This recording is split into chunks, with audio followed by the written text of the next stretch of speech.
గుంటూరు ప్రభుత్వ ఆసుపత్రిలో ఉద్రిక్తత నెలకొంది. పసికందు మృతిపై సమగ్ర విచారణ జరగడం లేదంటూ వైసీపీ నేతలు ఆందోళనకు దిగారు. మంత్రులు కామినేని, నారాయణ, ఎంపీ గల్లా జయదేవులు ప్రభుత్వ ఆసుపత్రిలో తనిఖీలు నిర్వహించారు. విషయం తెలుసుకున్న వైసీపీ నేతలు అక్కడికి వచ్చారు. పోలీసులు వారిని అడ్డుకోవడంతో తోపులాట జరిగింది. దీంతో పరిస్థితి ఉద్రిక్తంగా మారింది. బాబు తల్లి లక్ష్మితో కలిసి వైసీపీ నేతలు హాస్పిటల్లోనే ధర్నాకు దిగారు. ప్రభుత్వానికి వ్యతిరేకంగా నినాదాలు చేశారు.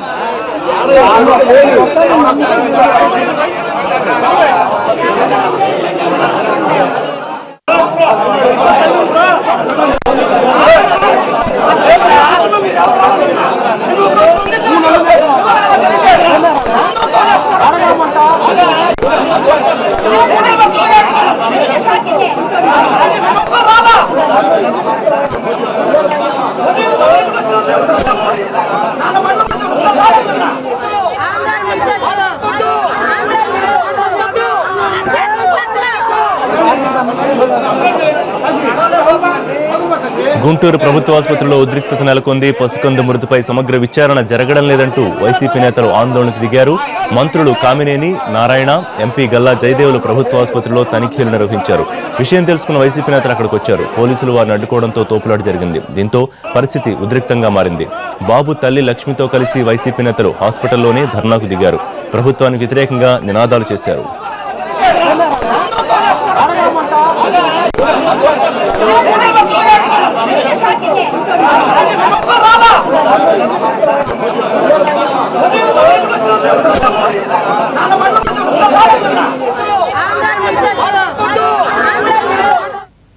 ప్రస్తుతం గుంటూరు ప్రభుత్వ ఆసుపత్రి దగ్గర నుంచి పరిస్థితిని మా కరెస్పాండెంట్ కృష్ణ అందిస్తారు. కృష్ణ, హాస్పిటల్ దగ్గర ఎటువంటి వాతావరణం కనిపిస్తోంది? మంత్రులు ఇంకా అక్కడే ఉన్నారా? వైసీపీ నేతలు ఏమంటున్నారు? నిన్నటి నుంచి జరిగిన ఘటనలు ఏవైతే ఉన్నాయో, బాలుడు ఒక ఎలుకల దాడిలో గాయపడటం, ఆ తర్వాత చనిపోవటం, ఆ తర్వాత పరిణామాలు చాలా వేగంగా మారాయి. ఎందుకంటే ఓ పక్కన ప్రజా సంఘాలు, మరో పక్కన బాలుడి తల్లిదండ్రులు ఎవరైతే బాధితులు ఉన్నారో వాళ్ళంతా కూడా ఆందోళన చేసిన నేపథ్యం. అయితే రాత్రి ప్రభుత్వం స్పందించింది. 2 లక్షల రూపాయల ఆర్థిక సాయాన్ని కూడా బాధితులు ప్రకటించింది.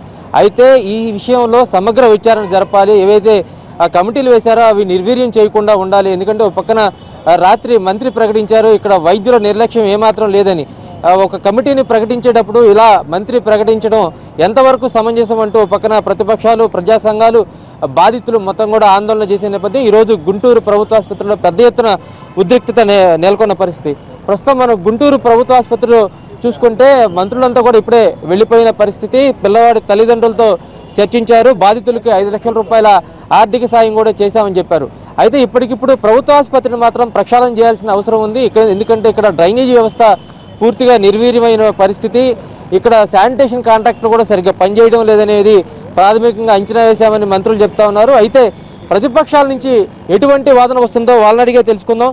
ప్రజా సంఘాలు ఉన్నారు ఇక్కడ. సార్ చెప్పండి, నిన్న మంత్రి గారు పర్యటించారు, ఈ రోజు పర్యటించారు. తీసుకున్న సంఘటనలు ఏవైతే ఉన్నాయో, తీసుకున్న చర్యలు ఏవైతే ఉన్నాయో సాటిస్ఫాక్షన్గా ఉన్నాయా? బాధితులకు న్యాయం జరిగిందా? మేము ఇప్పుడే తల్లిదండ్రులతో మాట్లాడామండి పోస్ట్ మార్టం దగ్గర. అయితే తల్లిదండ్రులు ఏం చెప్తున్నారంటే, మినిస్టర్ గారు మాకు వచ్చేసి ఇలా 5 లక్షల రూపాయలు ఇస్తామనే విషయం మాకు అసలు తెలియదండి. అయితే దానికి ఒప్పుకోలేదు. మరి నా పిల్లవాడు 10 రోజుల పిల్లవాడు చనిపోతే ఇచ్చేటువంటి నష్టపరిహారం అనేది చాలా తక్కువ అనే వాళ్ళు చాలా బాధపడుతున్నారు. అసలు మా పిల్లవాడికి చెప్తున్నారు. అయితే ఇక్కడ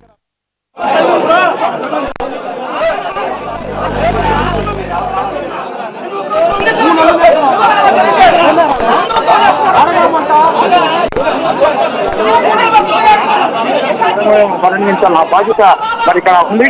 అలాగే మరి ఏమైనా కూడా క్రిమినల్ కేసులు కూడా కట్టి మరి ఇది పోలీసు విచారణ కూడా చేయాల్సింది, సిబిసిఐడి విచారణ కూడా చేసి అసలు ఈ గుంటూరు గవర్నమెంట్ హాస్పిటల్లో పేద ప్రజలకు ఇక్కడ వైద్యం సరిగా అందుతుందా లేదనేది కూడా మరి ప్రతి ఒక్కరు కూడా ఈ విచారణ కమిటీ నిగ్గు తేల్చాల్సిన అవసరం ఉంది. అలాగే మరి ఇప్పుడు ఉన్నటువంటి తల్లిదండ్రులు మరి వాళ్ళ పుత్ర శోకాన్ని మరి ఎవరు తీర్చలేనటువంటి ఇలాంటి విషయంలో మరి 5 లక్షల రూపాయలు ఇచ్చి మరి వాళ్ళకి ఉద్యోగం ఇస్తానన్నారు. ఇదంతా చేతులు దులుపుకోవడం అలాగే ఉంది తప్ప ఇది సరైన చర్యగా మరి మేము ప్రజా సంఘాల తరపు నుంచి తీవ్రంగా ఖండిస్తున్నాం. వాళ్ళ తల్లిదండ్రులు పిలిపించి మీడియా ప్రెస్ మీట్ సమక్షంలో అసలు వాళ్ళు నష్టపరిహారం ఏమడుగుతున్నా, ఏం కోరుకుంటున్నారు, వాళ్ళకి అసలు ఏంటి అనేది దీన్ని పూర్చాల్సిన బాధ్యత ప్రభుత్వానికి ఉంది. మరి అలాగే ఈ యొక్క గవర్నమెంట్ హాస్పిటల్ ప్రక్షాళన చేయాల్సిన బాధ్యత కూడా ప్రభుత్వానికి ఉంది. దీని మీద విచారణ కమిటీ వేసి వేగవంతంగా విచారణ చేస్తే తప్ప ఇక్కడ నిజంగా ఈ యొక్క పేద ప్రజల రోజులకి న్యాయం జరిగే పరిస్థితి కాదని చెప్పేసి మేము తెలియజేస్తున్నాం. ఇది ప్రస్తుతం గుంటూరు హాస్పిటల్ దగ్గర పరిస్థితి.